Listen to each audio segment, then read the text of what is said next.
Alright, Spider-Man Brand New Day. This is the fourth Tom Holland Spider-Man film. Finally, a street-level Spider-Man film, which is something that I've been wanting for so long. Because when you look at it, up to this point, Tom Holland Spider-Man films have been dealing with a lot of multiversal threats and nostalgia. And to see that this film is finally giving us a street-level Spider-Man really just makes me smile.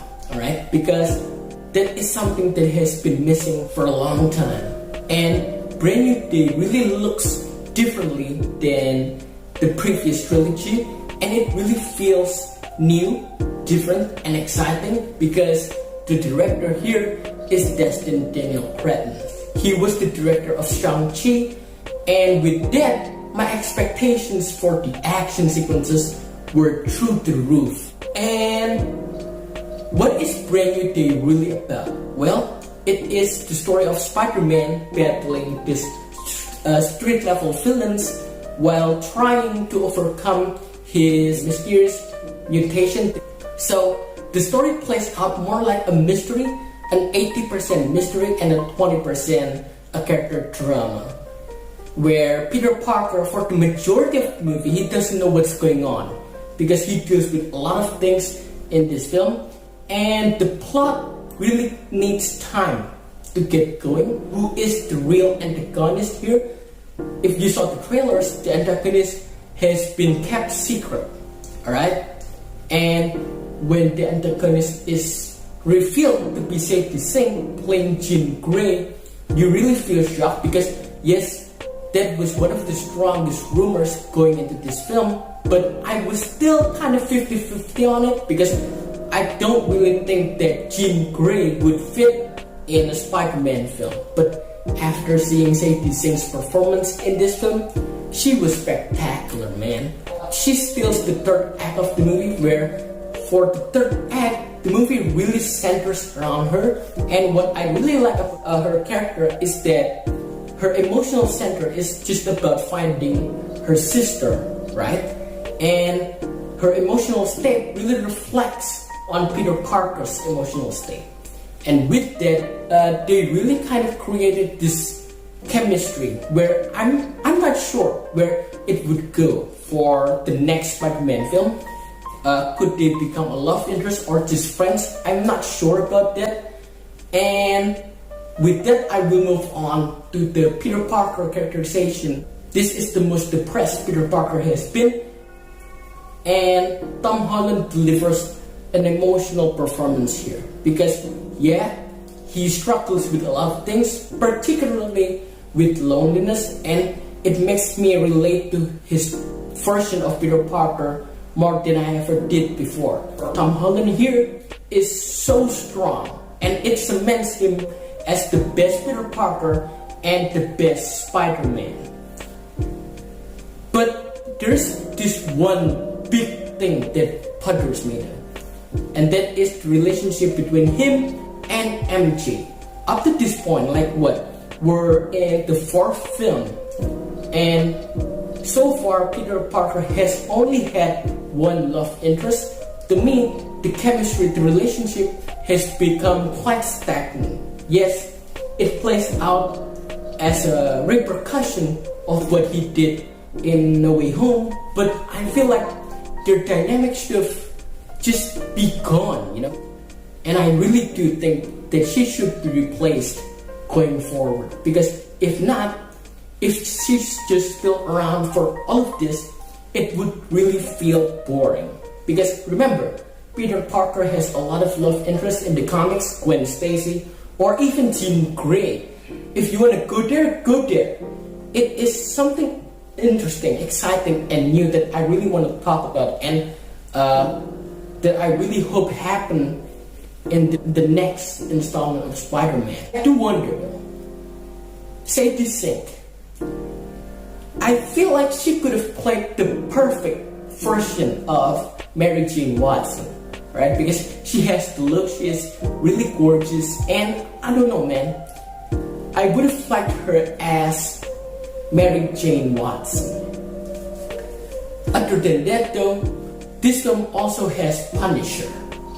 And I was kind of skeptical of seeing Punisher in a PG-13 rating project, particularly a Spider-Man film. And his tone here is drastically different from what I've seen him before. Jon Bernthal's performance is still good, but he plays Punisher more playfully and more comedically. And there is this big brother, little brother dynamic between him and Spider-Man that I really do enjoy, but it depends on how you look at it. If you look at Punisher and, alright, this is just a serious guy, a serious brooding guy, maybe the dynamic here is not gonna work for you. So it depends on how you look at it.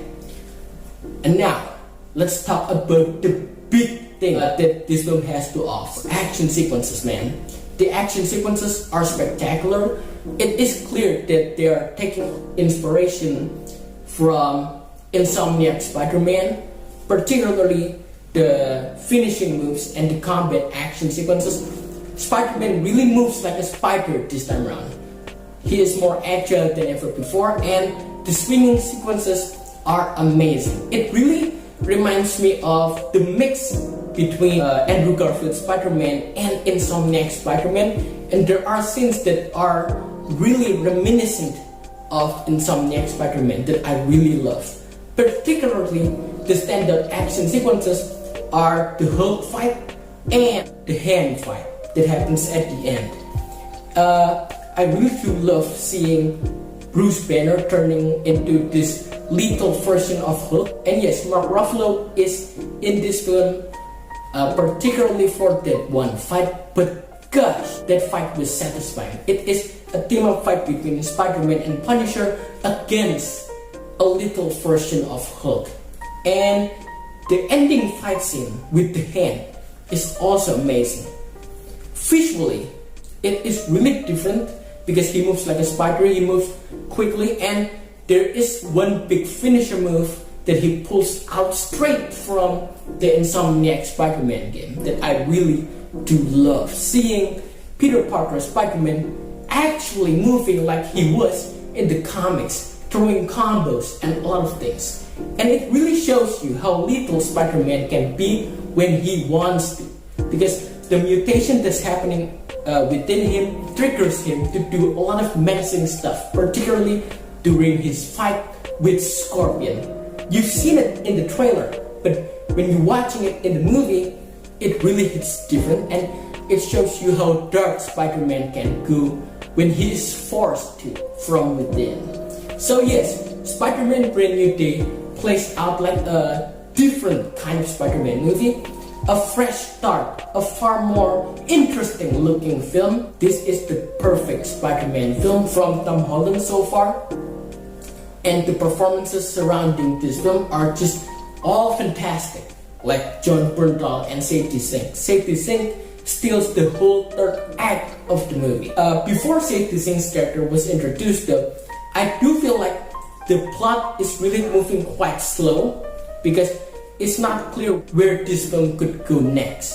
But when she is finally introduced as the sympathetic villain, she steals the show because it really gets the movie going and it gives the movie a lot more momentum and unexpected moments to see. So yes, Spider-Man Brand New Day, I will give this film a 7.5 out of 10. This is a far better Spider-Man film than No Way Home.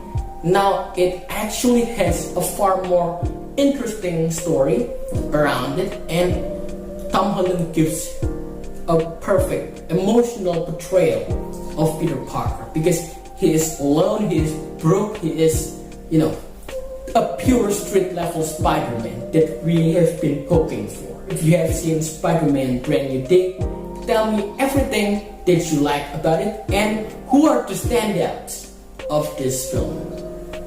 Tell me everything, drop in the comment section down below, and see you on the next video.